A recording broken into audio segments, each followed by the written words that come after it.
I am Hercule Poirot. Welcome to my new mystery story. Snow had fallen without pause for 3 days and nights, blanketing the countryside in a silence that seemed almost unnatural. Even the grand Abbey of St. Ulfric, a medieval relic standing atop the hill like a stern sentinel, appeared muted beneath its white shroud. Its arched cloisters, usually echoing with the voices of visiting scholars and wealthy patrons, now lay still, lit only by the flicker of lanterns held by anxious servants. Inside, however, there was no peace. For amidst the frosted windows and heavy oak doors of the Abbey's guest quarters, a death had occurred, a death so peculiar, so unaccountable, that even the seasoned constables of the local village stood bewildered.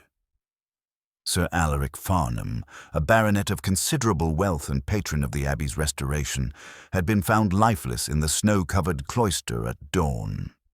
The body lay undisturbed, save for a curious fact. Though snow had drifted heavily all night, not a single flake covered his face or body.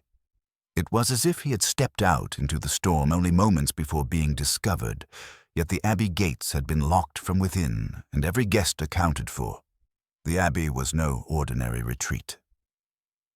That winter weekend, a curious assortment of visitors had gathered. Sir Alaric's embittered sister, Lady Margaret, whose inheritance had long been contested. The Reverend Pritchard, who saw in the Abbey a spiritual battleground against superstition. Miss Eveline March, a novelist who had made her reputation writing scandalous accounts of the aristocracy. And Dr. Julian Redfern, a physician with debts mounting as swiftly as the snow outside. Each had reason to be there, and perhaps reason to wish Sir Alaric dead. Yet the mystery was compounded by a single, chilling detail. Beneath Sir Alaric's frozen hand was clutched a torn scrap of parchment from the Abbey's library, its faded ink bearing a Latin phrase none present could immediately translate. The guests whispered of curses of ancient abbots wronged and haunting the cloisters. But the police muttered about more earthly motives: money, resentment, and opportunity. And while snow sealed the Abbey from the outside world, suspicion rose like smoke in its echoing halls. It was then, as the storm raged and fear thickened, that a telegram was dispatched from the Abbey's study, its brief message sent to London. Monsieur Hercule Poirot, your presence urgently required at St. Ulfric's Abbey. A death most unnatural. And somewhere on the 10:45 train, impeccably dressed in his tailored overcoat, sat a small, fastidious Belgian with an immaculately waxed moustache, his eyes alight with curiosity. Snow lay over the countryside like a hush when Puarro reached the tiny station nearest St. Ulfric's Abbey. He disliked the cold. He said so to the porter with a shiver, but his eyes were bright with curiosity. A hired motor bore him up the hill, lamps tunneling the white air. The gates creaked back. Inside the hall, a fire struggled against draughts, and the guests had arranged themselves about it like a play. Lady Margaret stood rigid and narrow, black against the glow. The Reverend Pritchard counted beads. Dr. Julian Redfern watched from the edge, tidy and pale. Miss Eveline March looked on with feline amusement. Inspector Glaister, square and wary, stepped forward. "We have the situation in hand," he announced. Then, "You were asked for, by name." "By the dead?" said Puarro softly. "Or by the living? You will forgive a little order in the midst of confusion. First I see the body, then we talk." They led him along the cloister, past arches dim with frost. Near the library door, the drifts had been swept away to reveal Sir Alaric Farnham covered by a rug. A constable lifted it. The face was quiet, as of a man interrupted. The hair at the temples was rimed, yet the brow lay dry. Puarro crouched without touching. He observed evening shoes, an unbuttoned waistcoat, a slight cant of the head toward the library. Under the right hand had been found a torn scrap of parchment with faded Latin. "And this smear?" he asked. "Wax, red," said Glaister. "From a seal, perhaps." "You have searched the library?" "Locked since midnight. The steward had the key. And the snow, murmured Puarro, glancing at the eaves, falls upon all without favor, yet here it has been delicate. Either he lay here only moments before discovery, or some small shelter interposed. It is a question of time and of wind. Back in the hall, Puarro took a small table and tea with a view of every face. His voice, courteous and exact, asked for movements from dinner to dawn. Lady Margaret spoke first. I retired at 11. My maid will say so. I did not quarrel with my brother yesterday. I listen, said Puarro. I do not invent. The Reverend Pritchard said he read by the fire until past, then walked the north transept to pray for the repose of troubled souls. Miss March gave a faint sound like a laugh. Dr. Redfern had spent an hour in the infirmary preparing febrifuge for a footman, then gone to bed. Miss March admitted to a late talk with Sir Alaric in the library alcove. He returned the key to the steward when we parted, 11:45, she said. He was very much alive. The subject? Patronage and reputation. He wished to ensure the one purchased a respectable quantity of the other. Dr. Redfern flushed. You imply finance. I observe society, she replied. Puarro lifted a hand. We collect threads. Nothing more.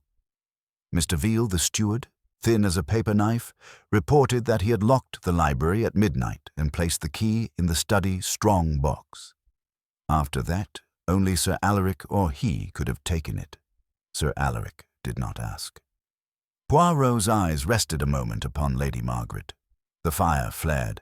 She flinched and made her mouth a line. Then how came the parchment to the snow? He asked, almost to himself. A bell clanged from the eastern range, a hollow iron note that made the company start. A breathless maid came to the door. Please, sir, the sacristy is open. It was locked last night. Another door unfastened, said Poirot. Come, the snow makes a stage. Someone arranges scenes. They crossed the cloister again. The church breathed cold. The sacristy was a chamber of polished oak and brass. On the table stood a heavy candlestick, guttered red. Beside it a square of sealing wax with a fresh corner bitten away. A vestment press gaped. Within, folded garments lay exact, save for one displaced stole dragged half from its shelf. On the flags were a few irregular drops, dried to brown. Blood? Asked Glaister. Or candle grease mixed with dust, said Puarro. For analysis, yes. For meaning, later. He measured the reach from shelf to door. Someone was theatrical here, he said. He borrows the props of devotion for a modern design. A seal, a candle, an open door. Miss March stood in the doorway. A confession, she mused. Or a bargain. Or a message, said Puarro, sent and destroyed. We will look in the study. If the strong box says nothing, the lock will. And while we work, remember, our truest witness is the snow, and it will tell us who wish to walk unseen. He turned, pausing only to glance at the nicked red wax. Inspector, keep everyone where they are. Madame, he added to Lady Margaret, pray be so good as to send for your maid. I should like to know how long it takes to light a fire, for the moment. Poirot asked to see the study at once. Inspector Glaister, looking both dutiful and offended, produced the key. The room smelt of polish and stale tobacco. At center sat a strong box. Veal the steward hovered while Poirot examined the keyhole through a small glass. He did not open it. He bent to the green blotter and traced a faint oval smear the color of sealing wax. In the grate, ash lay in two distinct layers. The air felt recently disturbed. Poirot noted it without comment. Someone opened this after midnight, he said. He sealed something or pretended to, and with the same wax closed a private envelope. But why the theatre in the sacristy? To draw us there. Always it is the mind they wish to mislead. Inspector, who had close business with Sir Alaric yesterday? His sister, of course, said Glaister, And Dr. Redfern? Money matters. He has had policies and several loans. Veal coughed. If I may, sir, Miss March delivered a letter after dinner. It bore a seal. I noticed because it seemed old-fashioned. Poirot touched the ash and revealed the curved imprint of wax upon a half-burnt scrap. Letters had melted into obscurity save for a single clear fragment. ULF. St. Ulfric, said Glaister, or Ulfric Farnham. Or part of a longer word, Puarro murmured. It tells us nothing yet. We will ask Miss March. About her letter. First, we finish the room. He went to the window. Snow feathered the lead panes. The inner latch was fast. On the sill lay a dusting with the glint of powdered wax. He turned. Where is the maid who lights the fires?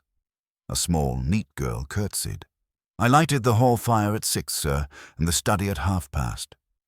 From cold to good flame, how long? 15 minutes to catch, another 10 to burn clear. Then at 7:15, said Poirot. It was drawing well. He nodded at the grate. The lower layer is older by many hours. Someone burned a packet here between 11 and midnight, and someone else burned a smaller scrap not long after 6.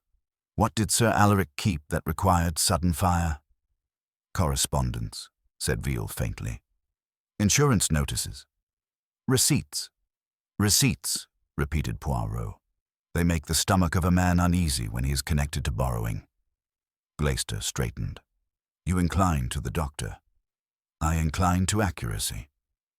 Poirot's smile was needle-fine. Now we speak to Miss March. They found her in the library corridor, where a table under a window displayed the Abbey's donation ledger.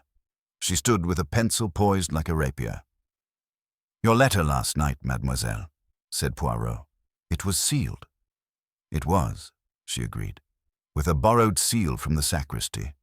The Reverend regards my novels as contraband. I fancied the irony. And to whom addressed? To Sir Alaric, she said. It contained a sketch of a chapter, a portrait of him thinly veiled, for which he proposed to pay to ensure my discretion. You brought it after dinner. I did. He read it and returned the key to the steward. He paid me a deposit, and I departed. A draught shivered the corridor. The inner door to the cloister rattled. Poirot reached it and saw in the shelter of the arcade a narrow path stamped into the drift that led from the sacristy to the study window and back, the prints overlapping in a careful double track. He studied their edges, then the wind scouring the stone. Neatly done. They walked within the arcade to avoid the open court, but even here the gusts worked. One set is lighter, the other deeper. One enters, one follows. Glaister peered. So the killer came and went twice. Or 2 persons walked the same deceit. We shall weigh. He turned as the Reverend approached, clutching a small book. Monsieur le Pasteur, the Latin on the torn parchment. The Reverend opened. Noli me tangere. Do not touch. And beneath, in silentio spes. In quietness is your hope. Vice? Asked Poirot. Speculation? Snapped the Reverend. Sir Alaric mortgaged his name to theatricals and mining. Ah, said Poirot. He speculated in both the material and the spiritual. Lady Margaret's steps rang from the stair. She halted at the sight of their cluster. Are you still prowling among the snow and the prayers? It is sordid. It is human, said Poirot. Madame, when did you last quarrel with your brother? She coloured. A week ago. He refused to restore our mother's annuity. He laughed. Does that satisfy you? I went to bed at 11. My maid will swear it. It is not the maid who will swear, said Poirot softly. It is the ash and the snow and the wax. Presently they will tell me who used the sacristy seal, not to adorn a letter, but to command obedience. Her hand trembled on the banister, then steadied. Do what you like, monsieur. Inspector, said Poirot, watching her go, 2 things. Your constable to guard the study window, and Dr. Redfern to meet us in the infirmary. The living will inform the dead. if one listens with patience. They found Dr. Redfern in the infirmary among glass jars and carbolic. He rose with briskness that did not reach his eyes. Puarro noted powders in ranks, ledger open, a clock ticking. Snowlight made the room. Gleister stood at the door. A constable outside stamped the sound through stone. Puarro set his hat aside and smiled as if a patient were before him. "Doctor," he said, "you prepared a febrifuge for a footman last night. Which footman, at what hour, and where is the bottle?" "Baines," Redfern answered. "I compounded it at 11:15 and delivered it to the pantry at past. Not the man. Baines was asleep. I left instructions with the butler." Puarro glanced at the ledger. 11:15. Quinine, 11:25. Tinktapui, OPI, 11:40. Camphor. You are busy, Doctor. There are 20 servants and a dozen guests stranded by snow, Redfern said. One must be useful. Midnight, nothing. I went to bed. Gleister said. You were seen in the cloister a little after 12:30. By whom? Toller, the sacristan. He took the night round in the church. He glimpsed you crossing toward the study window. He is near-sighted, Redfern said. I was not in the cloister. Puarro sighed. Then we will be precise together. Your shoes, if you please. My shoes. I will not touch. Show the soles. Color rose in Redfern's face. He fetched them. Black, well-polished, a dark dampness in the welt. Puarro inclined his head. Nothing conclusive, he said. We are not the people of the mud. Yet the welt speaks. You walked on stone, kissed by Thor, and refrozen by a draught. From sacristy to arcade. But it is only a suggestion. Redfern set the shoes down. Sir Alaric intended to review my accounts today. He patronized this infirmary. I'm in arrears. If you want motive, that is more than a novelist's caprice. Motive is common, Puarro said. Opportunity is rarer. Psychology is unique. How did Sir Alaric receive your confession? I did not confess. He knew. He kept men's embarrassments filed. Eh bien, Puarro murmured. The cards may have burned. Redfern looked sharply. If you believe I burned anything, search my things. We will search all things, said Gleister. Meanwhile, remain at hand. They left the infirmary by a passage that smelt of beeswax and iron. In the study, a constable saluted. The window latch gleamed. The ash was as before. Veal produced subordinate keys. For the wall cupboard, he said, unlocking a narrow door, once a priest hole. Within were shelves of papers, a cash drawer, a tray with indentations where seals had been. The tray was empty. Our thief is practical, not merely theatrical. He removes the instruments that reveal his touch. Veal winced. Sir Alaric kept 2 seals, his personal, with the Farnham arms, and an antique with a saint standing on a wolf. The wolf, said Puarro softly, recalling ULF. Inspector, the antique has made its pilgrimage from this cupboard to the sacristy and back again, and perhaps to the snow. Why steal a seal and leave cash? Gleister said. Money leaves a straight trail. A seal leaves an impression, Puarro said. He took the cash drawer. The notes were banded. One band had been replaced with fresh twine, cut unevenly with a kitchen knife. Someone took money, then thought better, or returned it without the original binding. It is the theft of appearance, not substance. That is the mind of a person concerned with how facts are perceived. Lady Margaret, Gleister said. Family pride. Or the author who sells perceptions, Puarro said mildly. Or the doctor who must maintain trust. We do not choose yet. A cry sounded in the corridor. Thin, then choked. Miss March stood there, shaken. It is Toller, the sacristan. He has fallen in the north transept. They ran. Snowlight filtered high through glass. Toller lay crumpled at the first step to the choir, his lantern unbroken, his hand clenched around a loop of twine. Redfern arrived, knelt, and examined. "He is alive," he said. "A fainting fit, or fear. Help me carry him to the bench." Poirot's gaze moved from the twine to Toller's boots, crusted with snow. He looked up to the clerestory, where a vent sat open upon a chain. A twist of red wax had been pressed into the iron like a bung, and then torn out. "Ah," he murmured, "the little draught that spared the snow upon Sir Alaric's face. It comes from here, and someone blocked it with wax, so that it should be selective." "You mean—" Glaister began. "There was shelter for precisely one place in the cloister at 1 hour. Then the wax was plucked, the draught returned, and the scene looked natural again. To arrange such nicety is the act of an artist, or of a conscience that wishes the appearance of miracle." Toller stirred, eyes dull. "I were going to tell," he whispered, "about the keys, but someone—" "Quiet," Redfern said. "The keys," repeated Puarro. He looked at Veal. "Steward, you will bring me the book of keys and what spares exist." "There are no spares, sir," Veal said. "In every house there is a spare for what should never be spared," Puarro answered. "Bring them. After that, we will ask each soul here a single question that will sting, and we shall see who bleeds." Toller was borne away by Redfern and a footman, the lantern swinging faintly in his slack hand.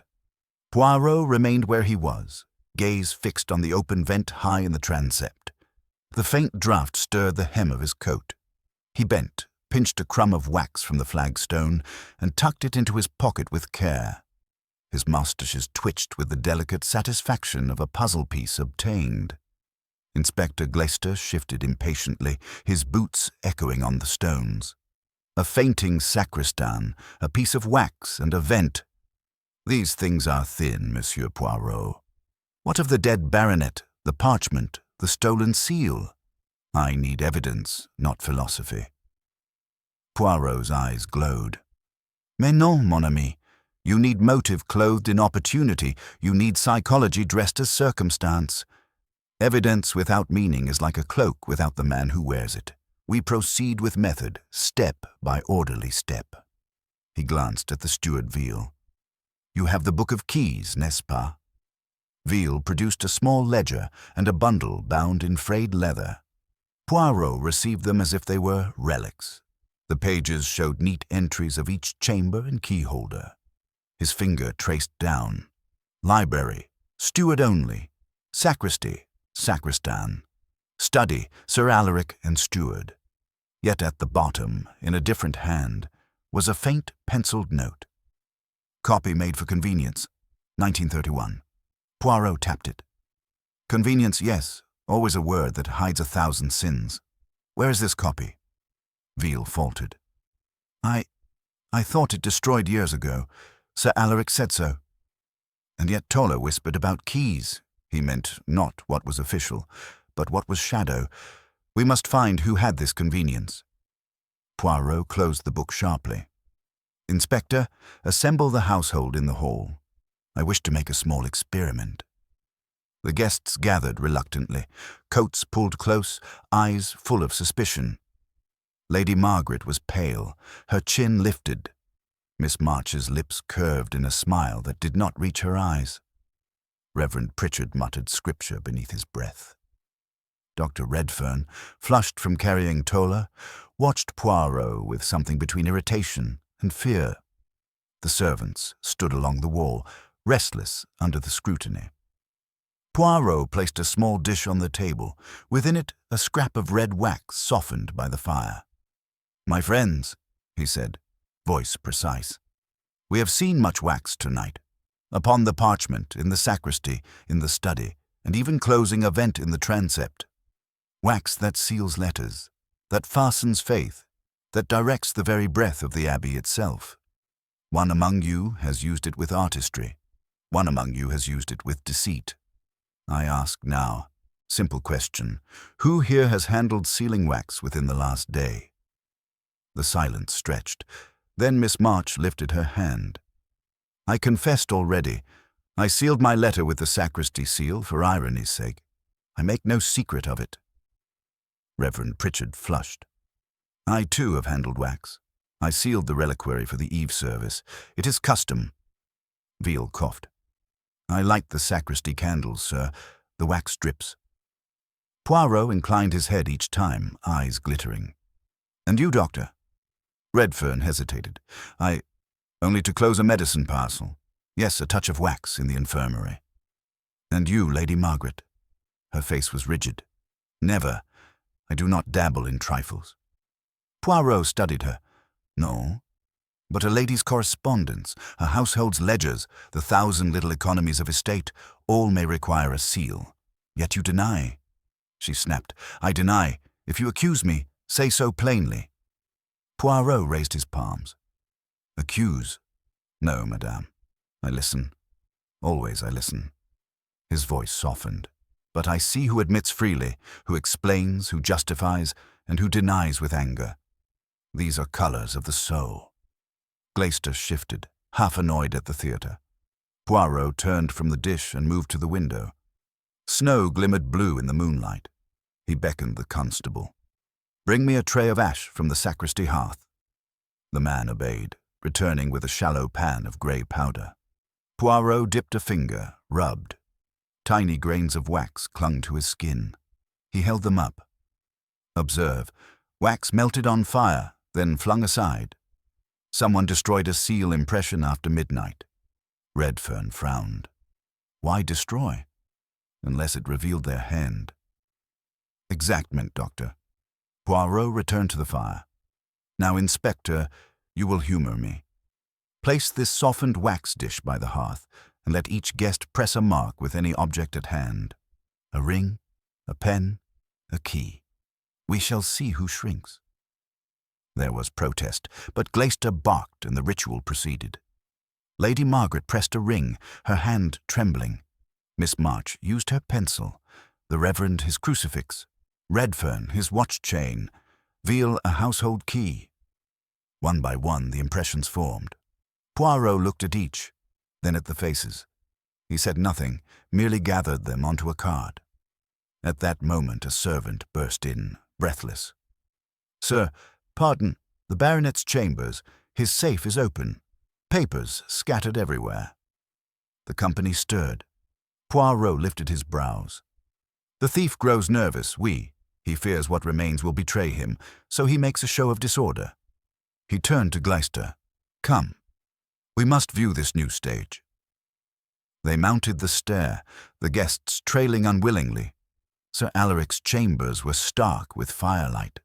The safe indeed stood wide, papers littering the rug. But Puarro stepped delicately, stooping to pluck a single page half burnt. It bore faint writing. "Schedule of payments, Redfern, due January." Puarro tucked it away. Then he pointed to the rug, beneath the safe. There lay a droplet of sealing wax, still red, half crushed. "Voilà," Puarro whispered. "Always the wax returns. It binds the crime as surely as chains. Soon it will tell me whose hands cannot resist its touch." He straightened, surveying the restless assembly. "And now, mes amis, the circle tightens. One more step, and the truth will shine even in this snowbound abbey." Puarro stooped to examine the wax droplet by the safe. His fingers hovered but did not touch. He murmured, "Fresh, it cooled within the hour." He turned, eyes sweeping the circle of faces. None met his gaze save Miss March, who tilted her head like a cat considering a bird. Puarro straightened and looked at Glaister. "Inspector, have any left the hall since our experiment?" "No, monsieur. All were accounted for until the servant raised the alarm. Then the disorder here is a drama performed under our noses. Someone slipped away, perhaps under pretext, perhaps unnoticed in the confusion." Puarro's gaze lingered a fraction too long on Veal, whose narrow shoulders hunched. "It is not strength we require, but stealth, and stealth always leaves the smallest trace." He paced to the scattered papers. His eye caught a second schedule. Payments marked to MM with large sums in guineas. He folded it quietly into his pocket before anyone else leaned too close. Then he closed the safe door with a firm click. We do not allow actors to change the scenery mid-performance. Let us return below. Back in the hall, the fire hissed as logs settled. Poirot sat again at his chosen table, neat as a magistrate. He tapped his fingertips together, eyes shut as if listening to music. At length he spoke, his voice even. We have now 3 strands: the parchment with Latin, the seals and wax, and the disturbances of doors and safes. Each is connected by psychology, not by chance. He opened his eyes. Inspector, you are content with circumstantial hints. I am not. I will ask each person one question only, to which a lie will betray them more than 10 truths. Lady Margaret stiffened but inclined her head. Puarro turned to her first. Madame, last night you retired at 11. Did you sleep at once? I did, she said quickly.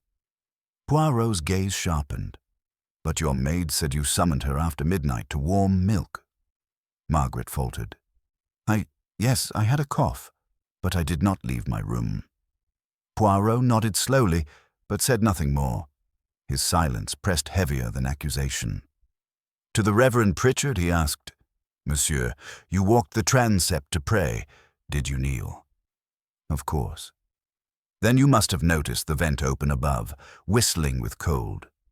Yet you swore it was shut this morning, which is true. The Reverend's lips moved soundlessly. He muttered, I was absorbed in devotion. I did not notice details. Poirot's brows lifted, but again he said nothing. He turned to Miss March. Mademoiselle, you sealed your letter. Did you give Sir Alaric his copy, or keep one for yourself? Her smile broadened. A writer always keeps a copy. Words are coin, monsieur.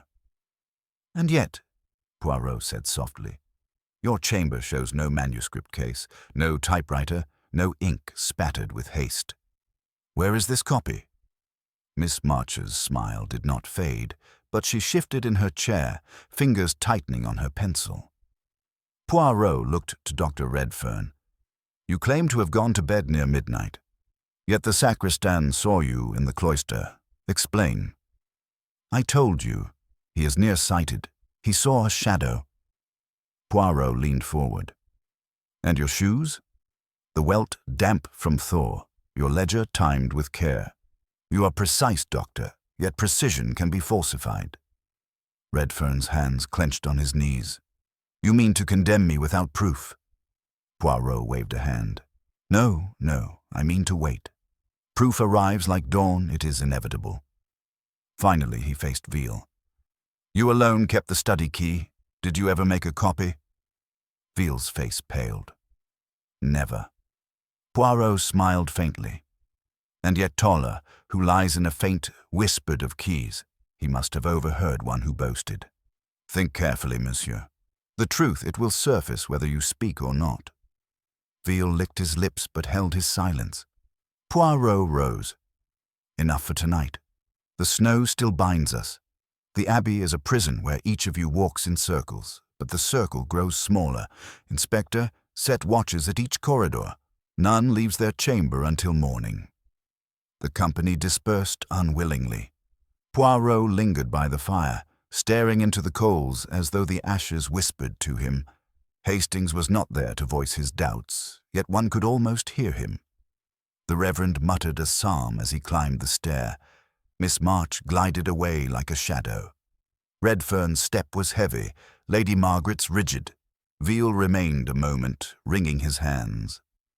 Poirot said gently, Courage, monsieur. Even in disorder there is symmetry. We shall restore it. When the hall was empty, Poirot stooped and took from the ash dish a fragment of wax marked with a crucifix impression. He slipped it into his pocket beside the paper from the safe. His eyes shone with quiet certainty. At dawn, the Abbey lay muffled in deeper snow. A servant woke the household with cries. The sacristan Toller had vanished from his cot in the infirmary. Only his lantern remained, guttered out beside the bed. The door to the cloister stood ajar, a drift pushed in upon the flagstones. Puarro, summoned swiftly, examined the threshold. Footprints led outward into the storm and then, after a dozen paces, ended as though erased by careful hand. He stood, mustaches bristling, and whispered, "Ah, now our play has a second act. Another disappearance. It is no longer one death alone, but a chain.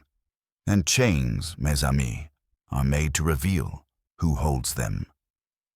The snow lay heavy, soundless, as though the Abbey itself held its breath. Puarro examined the footprints leading from the infirmary door. They were neat for a dozen paces, pressed sharply into the drift, then vanished in a patch scoured by wind. He crouched, tilting his head. "No, this is not the work of the weather alone," he murmured. "See, here is the faint brushing of a broom, and here the heel print that turns sideways. Someone led poor Toller into the snow, then erased his passage." Inspector Glaister muttered an oath, peering at the white expanse. "So he is gone, perhaps fled, perhaps dragged. Either way, we've lost him." Poirot's eyes glinted. "Fled? Into a storm that blinds at 3 paces? No, mon ami. He is silenced. And why? Because he spoke of keys." They returned to the hall, where the guests gathered in a cluster of uneasy silence, their morning tea untouched. Lady Margaret clutched her shawl, her eyes darting toward the window as though she feared the snow itself. Miss March scribbled in a notebook with restless strokes. Reverend Pritchard fingered his crucifix so tightly the knuckles showed white. Dr. Redfern stood apart, staring at the fire, his jaw clenched. Puarro lifted his hand for attention. "My friends, I regret to inform you, Toller, the sacristan, is missing. He has been led into the snow. We must consider this a second crime." A collective gasp rippled the assembly.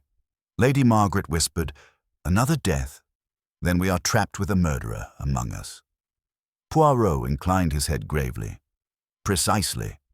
But let us not give in to panic. The snow imprisons us all together. The guilty cannot flee." His gaze swept across them, pausing at each face, searching for the flinch, the flicker of fear. Glaister barked, "We must search the grounds. Men with lanterns—" "No," interrupted Poirot sharply. "We will find nothing in the storm. It is what is left behind that interests me. Always the trace remains. Instead, we must return to what was disturbed yesterday. The safe, the parchment, the seals. These are not accidents. They are the keys, if you will pardon the phrase, to everything." He asked Veal to bring him the ledger of visitors to the Abbey library. The steward produced it reluctantly. Poirot turned the pages, noting Sir Alaric's hand, neat and severe, but on the final page, beneath the entries, was a scrawl in ink of different color. Credo silentium. Poirot's brows arched. To believe in silence. A curious motto to inscribe secretly. Miss March leaned forward, her eyes gleaming. It would make an excellent chapter title. Perhaps Sir Alaric knew more than he admitted. Poirot shut the book. Or someone wished to make us believe so. We must not be misled by the flourish of a phrase. He stood abruptly, turning to Lady Margaret. "Madame, will you accompany me to your brother's chamber?" She faltered, but obeyed. Poirot inspected the room again with new care. On the desk lay an ivory letter opener. He lifted it with a gloved hand, noting the edge stained faintly with red wax. Lady Margaret spoke stiffly. He opened his correspondence himself. I rarely touched his desk. Poirot turned the blade toward the light. No blood, only wax. Yet it is curious. Someone cut seals here with this knife. Someone impatient. He placed it down gently. "Madame, you said you never quarreled last night, yet you asked your maid for warm milk at midnight. Did you see your brother then?" Her breath caught. "No," she whispered, "but I heard his step in the corridor, heavy, pacing, then the door closed." After that, silence. Puarro regarded her keenly. "And you did not look?" "I was afraid," she confessed, clutching the shawl tighter. "When Alaric paced like that, he was in one of his rages. I would not cross him." Puarro nodded. "Merci, madame. Even fear is evidence." They returned downstairs. Puarro called for the reverend. The clergyman entered, his expression pinched. Puarro fixed him with a level stare. "You told us you prayed in the transept, yet failed to notice the vent. Did you also fail to notice the sacristan?" He was there, walking his rounds. Pritchard stammered. I heard steps, yes, but I thought them echoes. I was deep in devotion." Puarro's mustaches twitched. "So you admit you are not blind, only unwilling to see. You feared what you might learn." Miss March laughed softly from her corner. "Perhaps the Reverend fears that heaven is not the only thing listening in the Abbey." Puarro silenced her with a look. "This is no stage, mademoiselle. It is life and death. Let us proceed with seriousness." At that moment, a constable entered hurriedly, saluting. "Sir, we found this in the cloister drain." He held out a small bundle of cloth, stiff with frost. Puarro unwrapped it with delicate fingers. Inside lay a seal of antique bronze, a saint standing on a wolf. The very seal Veal had said was missing. Poirot's eyes glittered. "Voilà, the wolf returns to us." Gasps broke out among the guests. Puarro raised the seal high. "This, mes amis, was thrown aside in haste. Perhaps last night, perhaps at dawn. Why? Because its work was done. With this, the parchment was marked, the wax pressed, the vent sealed. It is the heart of the riddle." He replaced it carefully. "Now the circle grows tighter still. The one who touched this seal has touched death itself. Soon, when all the pieces are set, I will show you whose hand pressed it into the wax, whose mind arranged this theatre of snow. Until then, I ask you all, trust that nothing, no matter how small, escapes the eyes of Hercule Poirot." He looked once more toward the window, where snow swirled in endless white silence. His voice dropped to a murmur. "But the guilty already tremble, for they know the Abbey has no silence at all. It remembers, and I, too, remember." Puarro held the bronze seal in his hand, as though it were a relic, the firelight catching the wolf's muzzle and the saint's raised staff. The assembled guests watched, uneasy, as if the object itself carried contagion. Puarro spoke slowly, each word deliberate. "This seal was meant to vanish into the snow, yet it has returned. Such things have voices if one listens. And it tells me that our murderer is careless. He believes that by discarding the instrument, he discards the guilt. But guilt clings, mes amis, more tightly than wax upon parchment." Inspector Glaister stepped closer. "Then let us test each hand for traces. We can scrape nails, look for wax." Puarro shook his head gently. "No, my dear Inspector. A murderer who conceives of vent-blocking and staged footprints does not leave such crude stains. What betrays him is not his hands, but his mind. He arranges, he dramatizes, he cannot resist his own artistry. It is in that very theatre that he has trapped himself."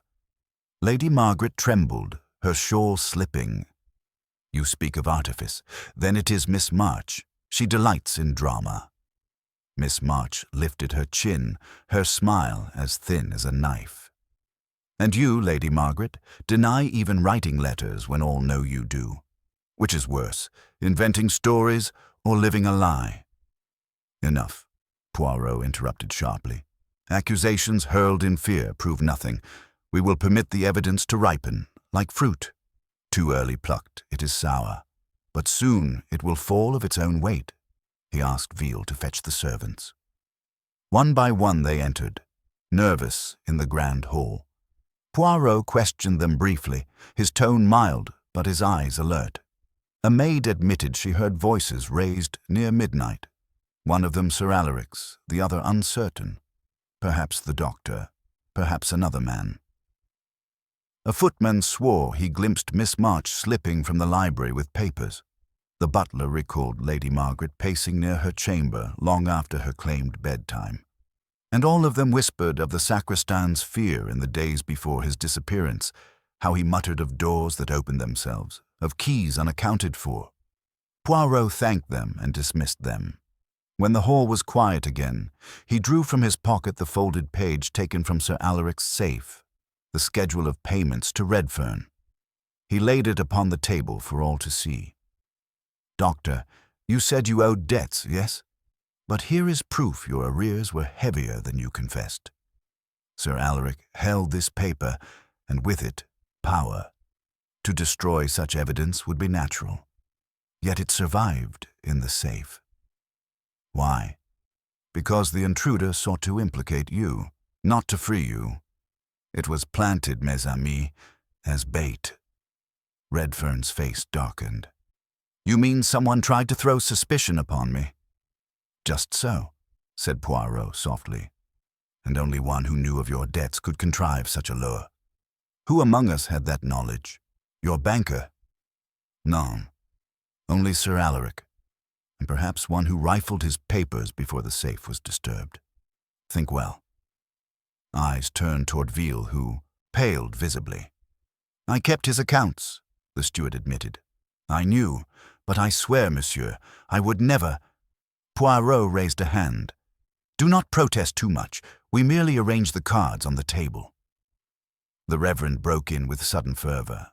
"We chase shadows while a man's soul is unshriven. Sir Alaric died without sacrament, and now the sacristan is taken. This house is cursed, I tell you, cursed for its sins of pride and greed." Poirot looked at him with something like pity. "No, monsieur, not cursed, only corrupted by human hands. The divine leaves no footprints in the snow." A sudden crash from the library startled them all. The constable posted there rushed in, breathless. "Sir, the fire in the grate flared high, and I found papers newly burning. Someone slipped in and threw them on." Poirot hurried with Glaister to the library. Ash swirled up the chimney. The air stank of singed parchment. Poirot seized the tongs and drew out a half-consumed page. On it, barely legible, were the words, "Codicil, estate to Lady Margaret." He held it up, his eyes narrowing. "Ah, so our play turns to inheritance." Lady Margaret gasped, pressing her hand to her throat. "A codicil? That is impossible. He never intended, perhaps," Poirot said. "But someone wished it destroyed, lest its existence be proved. Or someone forged it and now seeks to conceal the forgery.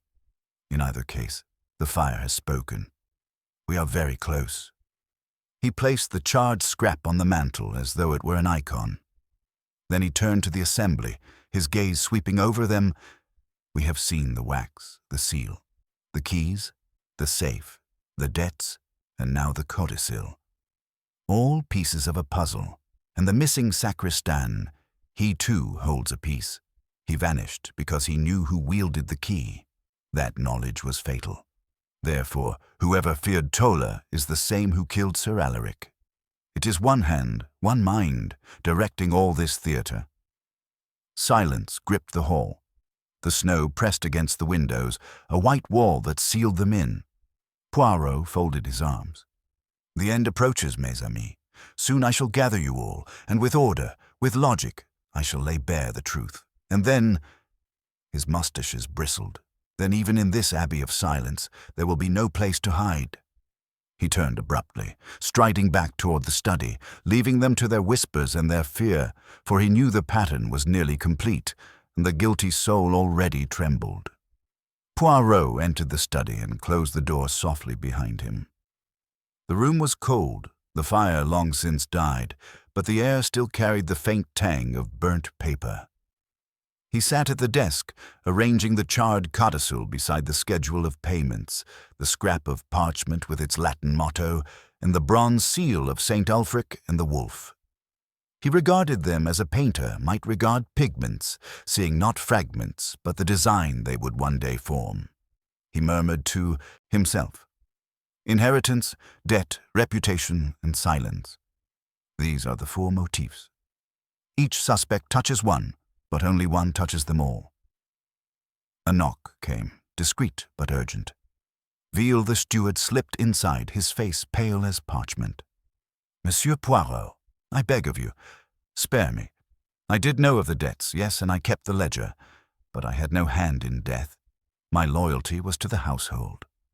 Poirot's eyes glinted. "You come to me of your own accord, monsieur. That is wise. Tell me, did you ever see the codicil before it burned?" Veal twisted his hands. "Once, a fortnight ago. Sir Alaric drafted it, then thrust it into the safe. He said it would never see the light, that it was merely to frighten Lady Margaret into obedience. He threatened often, but I never saw him sign." Puarro nodded slowly. "So it existed, yet its value lay in menace, not in legality. That tells us who would most wish to see it destroyed. Not Lady Margaret, who gains by it, but one who feared she might gain too much." Veal's eyes widened. "Then it was forged?" Puarro gave no answer, only raised a finger. "Not a word of this to anyone. Go, I will summon you when the hour comes." Veal slipped away, and Puarro remained in thought, his gaze fixed upon the seal. The door opened again, more forcefully this time. Miss March entered, her smile brittle, eyes sharp. "I thought you might be here, monsieur. You brood over your little tokens like a novelist over her drafts." Puarro inclined his head. "And you, mademoiselle, you drift into rooms uninvited like a cat. Why have you come?" "To see whether your method truly works," she replied, sauntering to the desk. She picked up the parchment scrap with 2 fingers, examining the faded Latin. "In silence is your hope." How poetic. But I would have chosen something with more bite. "You are clever, yes," Poirot said softly. "Clever enough to forge, to seal, to dramatize. But cleverness is like wax. It melts if the fire is too hot." She met his gaze coolly. "Do you accuse me, monsieur?" "I accuse no one yet, but I observe. And I observe that you are never surprised, only amused. A true innocent does not laugh when death walks in the snow." Miss March set down the parchment and leaned close. And perhaps a true detective should not preen when he has no proof. She left with a rustle of skirts, leaving the scent of ink and defiance behind her. Poirot exhaled, rising from the desk. He knew her bravado masked fear, but she was not alone in that. They all trembled, each in their way. The evening drew in, snow thickening beyond the leaded windows. The household assembled once more in the hall for supper, though no one touched the food. Poirot stood at the head of the table. "Mes amis, we near the end, but before I speak, one more piece of evidence must be gathered. Inspector, lock every outer door. Post your men. None leaves. For tonight we remain within the Abbey, and the truth will not escape." The guests shifted uneasily. Redfern protested. "Are we prisoners then?" Poirot spread his hands. "Prisoners of snow, doctor. I merely make the bars visible. Tomorrow, perhaps, the storm will pass. But tonight, the murderer will be revealed." Lady Margaret whispered a prayer. Reverend Pritchard glared as if from a pulpit. Miss March tapped her pencil like a drumbeat of nerves. Veal mopped his brow, Redfern's jaw set tight.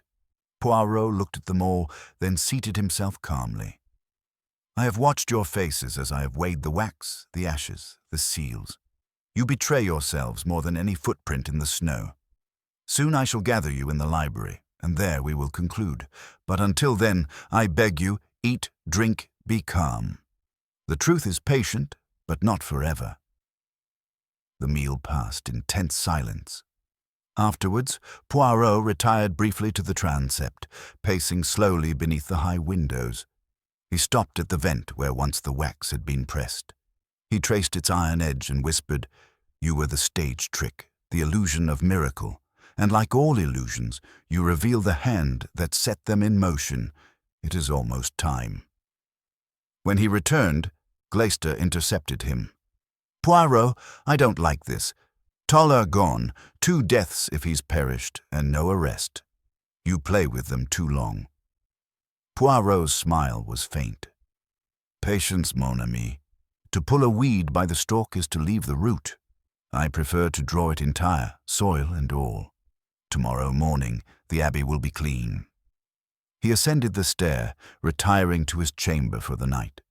But even as he lay upon the narrow bed, mustaches bristling against the pillow, his mind ordered every fact: the debts, the codicil, the seal, the missing keys, the parchment, the silenced sacristan. When at last he closed his eyes, it was not in sleep but in certainty. He had seen the design complete, and somewhere else in the Abbey, in a chamber lit by a single candle, the murderer too lay awake, knowing that Hercule Poirot had arranged his pieces, and that by dawn the last move would be made. Morning came grudgingly, pale light filtering through the Abbey's tall windows, the storm at last abating. Snow lay heaped like frozen waves across the cloisters, but the air was clearer, and the silence deeper. Puarro descended to the hall, perfectly groomed as though the night had offered him every comfort rather than restless thought. The household assembled slowly, drawn by some instinct that the moment had come. Faces were strained. Lady Margaret's eyes were hollow. Miss March's pencil trembled against her notebook. Redfern's shoulders were rigid, and Reverend Pritchard clutched his crucifix with white fingers. Veal hovered like a shadow near the fire. Inspector Gleister stood ready, though impatience bristled from him like sparks. Poirot raised a hand. "Mes amis, the time has arrived. Last night I told you the circle was closing. Today I shall close it. Fully. We will move to the library, the place where both truth and falsehood have burned alike. There I will speak." They followed him, a reluctant procession, into the great chamber with its rows of books and blackened grate. Poirot stood before the hearth, the bronze seal on the mantel beside the charred codicil. He surveyed them as though conducting a symphony. "We have endured snow, silence, fear. 2 crimes, Sir Alaric's death and the disappearance of poor Toller, have weighed upon us. And yet, through it all, the threads have been visible. Allow me to weave them together." He pointed first to the torn parchment found in Sir Alaric's hand. A Latin motto, a relic from the Abbey's library. It was meant to suggest mysticism, to cloak the crime in superstition, but in truth it was nothing more than a flourish, a stage prop to confuse. His eyes moved to the seal, the antique of St. Ulfric and the wolf, stolen from the study, pressed into wax to seal parchment, to close a vent, even to counterfeit a codicil. Why? Because our murderer is an artist of deception who believes wax and words can conceal deeds. Poirot lifted the codicil fragment delicately. "This, half-burned," declared Lady Margaret, the heir. "But Veal has told us Sir Alaric drafted it only to frighten, never to enforce. The forgery lay in its destruction. Someone hoped to make us believe Lady Margaret's gain was motive enough. But that was too simple, too crude.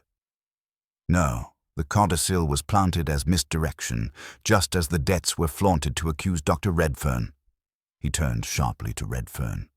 "Doctor, your arrears were real, yes, but the paper left in the safe was bait, not salvation. Someone wished suspicion to fall on you. And who knew of your debt? Only Sir Alaric and his steward. But Veal had nothing to gain. He is too timid, too bound. It is another who plucks secrets and uses them as weapons." Poirot's gaze slid to Miss March. She did not flinch, but her smile froze. "Mademoiselle, you deal in secrets. You write of society's sins. You barter in scandal. You sealed a letter last night. You admitted as much. You borrowed the sacristy seal. Yet I find no copy of that letter in your room. Why?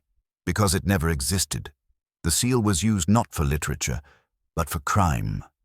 She spoke at last, voice low and sharp. "And what proof have you, monsieur? A scrap of wax, a motto. Circumstances strung together like beads.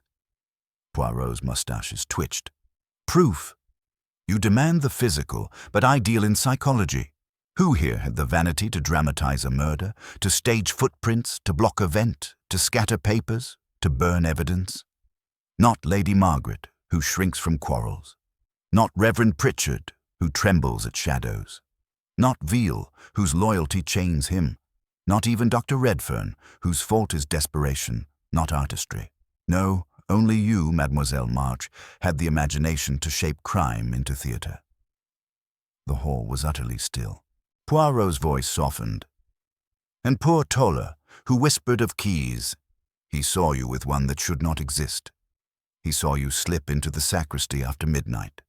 For that, he was led into the snow, his footprints brushed away. He is gone, but his silence speaks louder than any shout. Miss March's hand trembled, the pencil snapping between her fingers. You cannot prove I killed Sir Alaric. Puarro stepped closer, eyes alight. But I can prove you touched the seal. The crucifix impression I found in the ash belonged to Reverend Pritchard's devotion. The watch chain mark belonged to the doctor. The ring to Lady Margaret. Each admitted their act. Only you denied leaving an impression of your own, though you held the wax as carelessly as a cat with prey. That denial condemned you, mademoiselle. You could not bear to reveal the object you pressed, because it was the very seal now before us, and so you lied. That is proof enough. Her mask slipped then. Color drained, her smile vanished, and for the first time her eyes widened in fear. He would have ruined me, she whispered.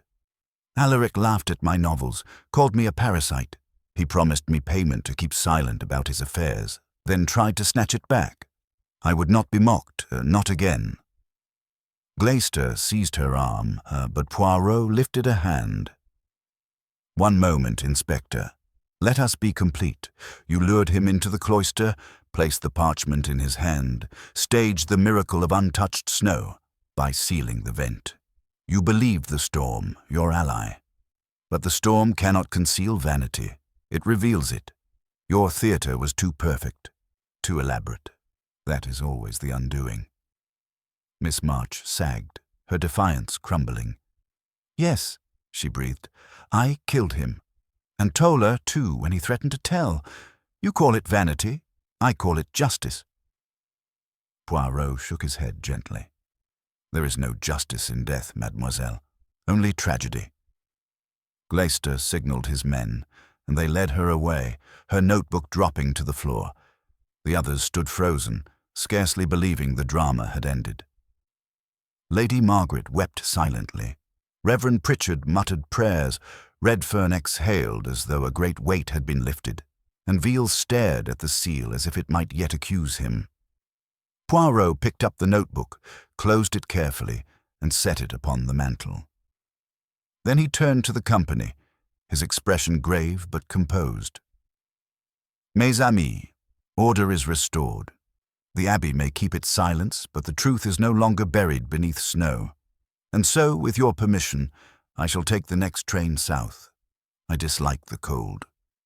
He smoothed his moustache, gave a slight bow, and with impeccable composure, Hercule Poirot departed, leaving behind a hall heavy with relief, sorrow, and the lingering echo of human folly laid bare.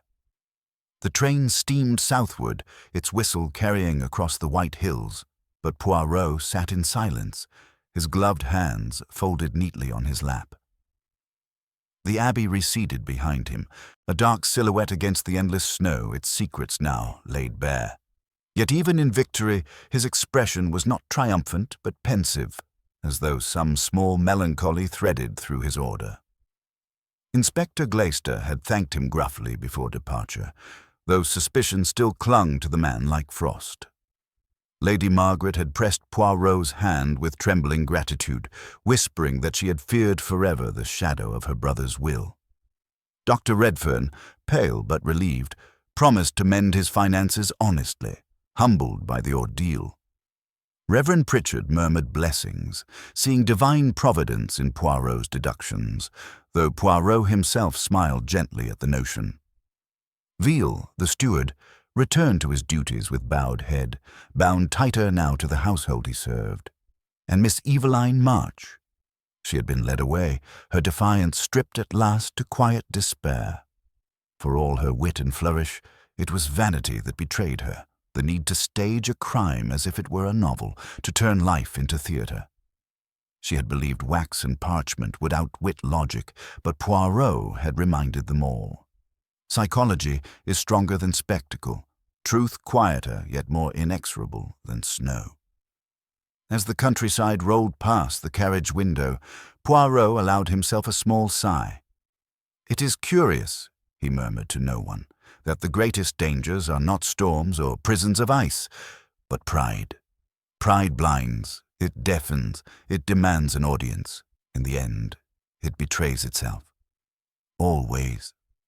He smoothed his mustache, the gesture precise as ever, and leaned back.